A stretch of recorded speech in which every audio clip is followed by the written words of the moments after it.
ओम साई राम, ओम साई राम। बोलो साईनाथ महाराज की जय। प्रिय भक्तों, बाबा की लीलाओं, उनकी कुछ कथाओं का हम सारांश में वर्णन करते रहेंगे।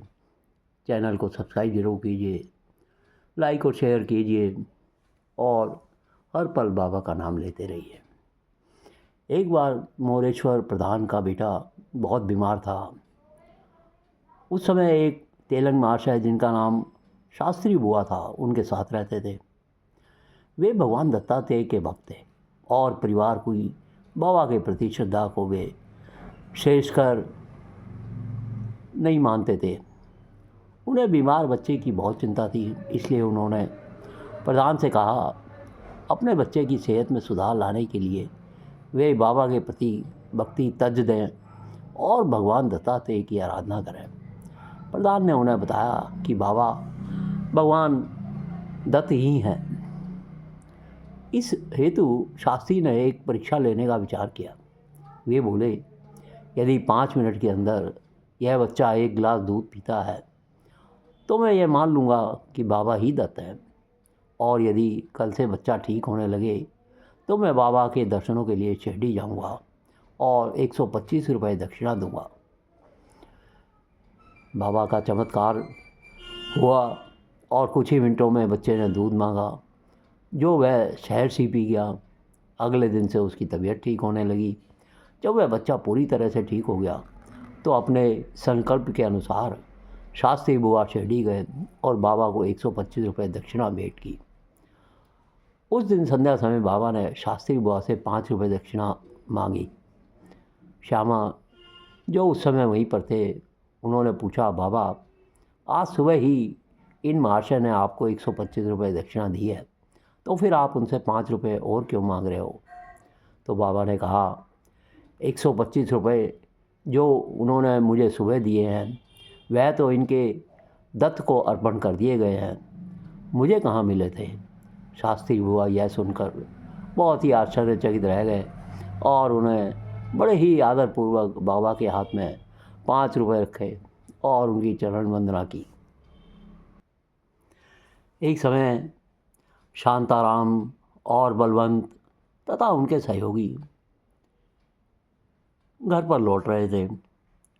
उन्होंने अभी अपना ऑफिस का कार्य पूर्ण किया था और उनका रास्ता एक घने जंगल से होकर गुजरता था। वहाँ से जाने का एकमात्र साधन बैलगाड़ी था।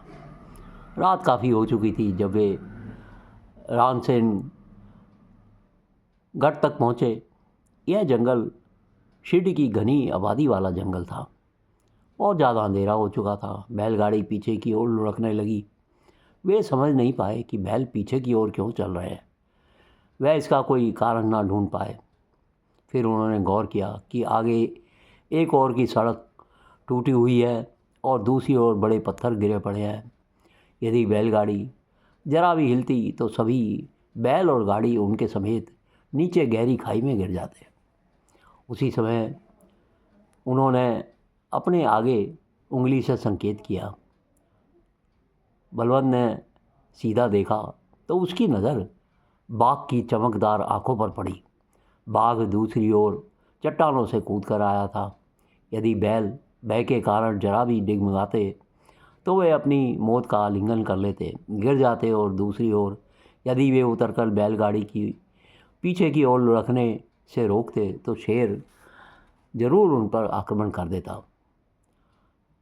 उन्होंने स्थिति की गंभीरता को भांपकर नीचे उतरना चाहते थे ताकि वे पहिए के पीछे छोटा सा या बड़ा पत्थर रख सकें। इससे बैलगाड़ी पीछे नहीं लुढ़केगी। उन्होंने लगाम नाचने के हाथों में दे दी और दूसरी ओर से वे नीचे उतर गए। अचानक ही श्रीमान बलवंत उच्च स्वर में चिल्लाने लगे, जय जयकार साईं बाबा, बाबा भाग कर आओ और हमारी रक्षा करो। पासने ने भी ऐसा ही किया। इससे बाघ एकदम से डर गया और वह चुपचाप वहाँ से निकल गया। बलवंत का बाबे के ऊपर बहुत ज़्यादा विश्वास था, जिसने उन्हें बाबा को पुकारने को कहा और इस तरह खतरा टल गया। बाबा बलवंत और उसके परिवार में ऋणानुबंध के नाते गहरे तथा अगाध थे। बाबा उनकी सेहत, खुशहाली और आध्यात्मिक उन्नति का सदा ध्यान रखते थे। उनकी एक शिरडी यात्रा के दौरान बाबा ने उन्हें छोटी सी रजत पादुकाएं भी दी। उनके लिए यह एक अमूल्य तोहफा था। वे अपने घर ले गए और पूजा घर में स्थापित किया। उन्होंने पादुकाओं को वही सम्मान दिया जो सच्चे हृदय से बाबा को दिया करते थे। श्रीमान विष्णुपंत और उनका परिवार मुंबई में रहा करते थे। वह एक तलाठी की नौकरी करते थे। उन्हें शिरडी जाने की और बाबा के दर्शन करने की बहुत ज़्यादा इच्छा थी। एक समय वे पहली बार शिरडी गए। उन्होंने सभी तैयारियां ध्यानपूर्वक की। उन्होंने पूरा फलों का बाज़ार घूम लिया ताकि उन्हें सबसे उत्तम कच्चे आम मिल सके। आखिरकार उन्हें एक फल वाला मिला जिसके पास सुहावने आम थे।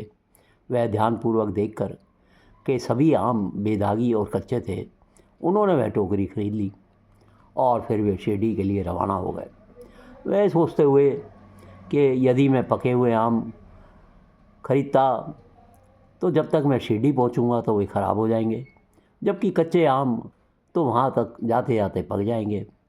वे कोपरगांव पहुंचे और वहां से शिरडी के लिए आगे बढ़े। बाबा द्वारका माई में भक्तों के साथ बैठे थे। अचानक ही द्वारका माई में आमों की सुगंध चारों तरफ फैल गई। भक्त एक दूसरे को देखने लगे और सोचने लगे कि आम कहाँ पर रखे हैं। जब बाबा कुछ नहीं बोले तो सभी भक्त लोग चुपचाप प्रतीक्षा करने लगे। उसी दौरान विष्णुपंत शिरडी पहुँच गए। उन्होंने अपना सामान और आम एक कमरे में रख दिए और तत्काल दूरदर्शन यानी मिट्टी और दर्शन यानी मिलने के लिए गए। जब एक तीर्थयात्री बिना स्नान किए सीधा द्वारका माई चला जाता है तो यात्रा की धूल अब भी उस पर चढ़ी है। बाबा ने उनका स्वागत करते हुए उन्हें कहा, तुम मेरे लिए क्या लाए हो? आम कहाँ पर रखे हैं? विष्णुपंत हक्के बक्के रह गए और बोले, बाबा आम तो कमरे में हैं क्योंकि वह अभी कच्चे हैं। बाबा ने उत्तर दिया, जाओ उन्हें लेकर आओ। क्या तुम्हें उनकी खुशबू यहाँ तक नहीं आ रही है? विष्णुपंत कमरे में गए और टोकरी लाकर बाबा के सामने रख दी। उसे खोलने पर वह आश्चर्यचकित हो गए कि वह आम अच्छी तरह से पक चुके थे और खाए जाने के लिए तैयार थे। इस प्रकार श्रीमान विष्णुपंत बहुत खुशी से शिरडी में 3 दिन तक रहे। उन्होंने अपनी वापसी की यात्रा हेतु 15 रुपये अलग रख लिए थे। वापस लौटने वाले दिन वह बाबा की एक तस्वीर लाए। वह उसे द्वारका माई ले गए इस उम्मीद से कि बाबा उन्हें स्पर्श से आशीष देंगे।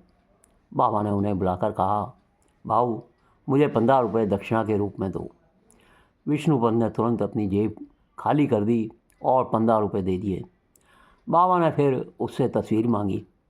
विष्णुपंत ने फिर उन्हें वह तस्वीर भी पकड़ा दी। बाबा ने वह तस्वीर ली और कुछ क्षणों के लिए उसे गले से लगा लिया। विष्णुपंत बहुत खुश थे, परंतु आशंका में थे क्योंकि वापसी की यात्रा के लिए उनके पास पैसे नहीं थे।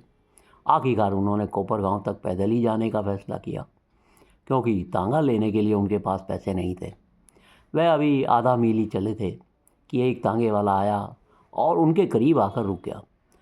तांगे का चालक बोला, यह तुम क्या कर रहे हो? दिन को इतनी गर्मी में पैदल क्यों चल रहे हो? तुम गांव के निवासी तो नहीं लगते। विष्णुपंत ने उत्तर दिया, मैं एक थलाती हूँ और मैं अगले गांव तक जा रहा हूँ। विष्णुपंत उन्हें यह नहीं बताना चाहते थे कि उनके पास पैसे नहीं थे क्योंकि बाबा ने सारे पैसे ले लिए थे। वह तांगे का चालक हंसकर बोला, आओ बैठ जाओ, मैं तुम्हें कोपरगांव ले जाऊंगा। स्टेशन पर पहुंचकर वह तांगे से उतरे और अपना सामान उतारा। जब उन्होंने चालक का शुक्रिया अदा करने के लिए ऊपर देखा तो चालक और तांगा दोनों ही वहाँ से गायब थे। वह स्टेशन में गए और इस आशा में वह आसपास देखते रहे कि शायद कोई जान पहचान का मिल जाए, परंतु आसपास कोई ऐसा कोई भी नहीं था जिससे पैसे उधार मिल जाए। आखिरकार ट्रेन स्टेशन पर आई और उन्होंने टिकट के बिना यात्रा कर फल भुगतने का फैसला कर लिया। अगले स्टेशन पर टिकट कलेक्टर उनके डिब्बे में आए और उनकी ओर देखकर बोले, नमस्कार पितले साहिब। विष्णुपंत ने उन्हें नहीं पहचाना। उन्हें डर था, क्योंकि टिकट कलेक्टर ने उन्हें पहचान लिया था। वह उनसे अवश्य टिकट मांगेगा। इससे उनको बहुत शर्मिंदगी उठानी पड़ेगी, परंतु ऐसा कुछ भी नहीं हुआ और वह बिना किसी आपत्ति के मुंबई पहुंच गए। अगले ही दिन एक बड़ी सी गाड़ी उनके द्वार पर आई। एक महाशय जिन्होंने अच्छी पोशाक पहन रखी थी उनके घर आए और पूछा, क्या आप तलाठी विष्णुपंत पितले हैं? विष्णुपंत हक्के बक्के रह गए और सोचने लगे, ज़रूर मैं किसी मुश्किल में हूँ। अब यह क्यों पूछ रहे हैं कि मैं एक तलाठी हूँ? वह महाशय बोले, मैं श्रीमान टाटा हूँ। मैं सहारा, जो आज हवाई अड्डा है, मैं एक ज़मीन खरीदने वाला हूँ। मेरे बहुत सारे मुलाजिम हैं, परंतु वह मराठी के कागज़ अंग्रेजी में अनुवाद नहीं कर सकते और ना ही अंग्रेजी को मराठी में। मुझे पता चला कि आप एक होनहार तलाठी हैं तथा कई भाषाओं के ज्ञाता हैं। विष्णुपंत ने जो सुना उसे सुनकर वे हैरान रह गए और उन्होंने अपना सिर हिलाया। वह महाशय आगे बोले, एक तलाठी बनकर आप एक माह में केवल 35 रुपये कमाते होंगे। यदि आप मेरे लिए काम करेंगे तो मैं आपको 150 रुपये प्रति माह दूंगा। विष्णुपंत तुरंत बोले, मैं आपके लिए प्रतिलिपियों का कार्य करूंगा, परंतु आपके लिए काम करने के लिए फैसला करने हेतु मुझे 2 दिन तक सोचने का मौका दो दी। टाटा बोले, ठीक है, और वे चले गए। विष्णुपंत जी के हृदय में बहुत ज़्यादा हलचल मचने लगी। उन्होंने सोचा, क्या होगा यदि मैं पेंशन युक्त अपनी सरकारी नौकरी छोड़ दूं और यह आदमी भी अपने शब्दों से पलट गए? तब क्या होगा यदि यह अपना कार्य करवा कर मुझे अपनी नौकरी से निकाल दे? उन्होंने सोचा। उस रात वे बहुत ज़्यादा बेचैन रहे। एकाएक उन्हें स्मरण आया कि बाबा ने 15 रुपये लेकर उनकी जेब खाली की थी और आज उसका 10 गुना लौटा रहे थे। 2 दिन पश्चात टाटा का कार्य अधिकारी उनके घर आकर नियुक्ति पत्र लेकर आया, जिसमें नौकरी, सभी हिसाब का ब्यौरा और लाभ थे। विष्णुपंत ने बाबा की तस्वीर पर शीश नवाया जो बाबा के ने गले लगाई थी और बिंदी युक्त पंक्ति पर हस्ताक्षर कर दिए। तो बाबा ने जितनी उनसे दक्षिणा ली उन्हें उससे 10 गुना लौटाया। श्रीमान छोटू भैया बाबा के अनन्य भक्त थे। बाबा उनसे बहुत प्यार करते थे। मुंबई के एक चित्रकार जिनका नाम एम राधा कृष्णा राव था, वे बाबा की तस्वीर बनाई। वह बाबा के दिव्य रूप पर पूर्ण रूप से अनुरक्त थे। दीक्षित, काका महाजनी और अन्य जिस भक्त ने भी वह तस्वीर देखी, सभी को बहुत अच्छी लगी। भक्त जानते थे कि बाबा उस तस्वीर को देखकर अत्यंत क्रोधित हो सकते हैं, इसलिए उन्होंने उसे द्वारका माई में रखने का फैसला किया और उसे एक सफ़ेद कपड़े से ढक दिया। उत्सुकतापूर्वक वह आशा करने लगे कि बाबा का मिजाज उस समय अच्छा हो ताकि वह उन्हें तस्वीर दिखा सके। दोपहर को आरती बहुत शांतिपूर्वक गुजरी और बाबा किसी भी क्षण पर क्रोधित नहीं हुए। बाबा मुस्कुरा रहे थे तो श्यामा बोले, देवा, एक चित्रकार ने आपका चित्र बनाया है, हम चाहते हैं कि आप उसे देखें। उन्होंने अभी अपनी बात पूरी भी नहीं की थी कि बाबा एकदम क्रोधित हो गए और बोले, कहाँ है वह चित्र? उसे मेरे समक्ष लाओ। तुम मेरा चित्र क्यों बना रहे हो? उसे तत्काल लेकर आओ। भक्त विनय सहित वह चित्र लाए और उसे बाबा के समक्ष रख दिया। अपनी आंखें घुमाते हुए बाबा ने अपना सटका उठाया और उसे चित्र की ओर भौंका। वह उस पर प्रहार करने ही वाले थे, पर एकाएक वे शांत हो गए। श्यामा बोले, देवा, इस चित्र का क्या करें? सभी भक्त दुविधा में खड़े थे और इंतज़ार कर रहे थे। बाबा ने चारों दिशाओं में देखा और हर भक्त की ओर भी जो वहाँ पर मौजूद थे। छोटू भैया बाबा के साथ खड़े थे। बाबा उनकी ओर मुड़कर धीमे से बोले, यह मेरा चित्र अपने साथ ले जाओ और तुम्हारा सब कुछ स्वर्ण का हो जाएगा। छोटू भैया उस चित्र को घर ले आए और उसकी पूजा की। एक अन्य अवसर पर पूना के एक भक्त ने बाबा को पादुकाएं दी।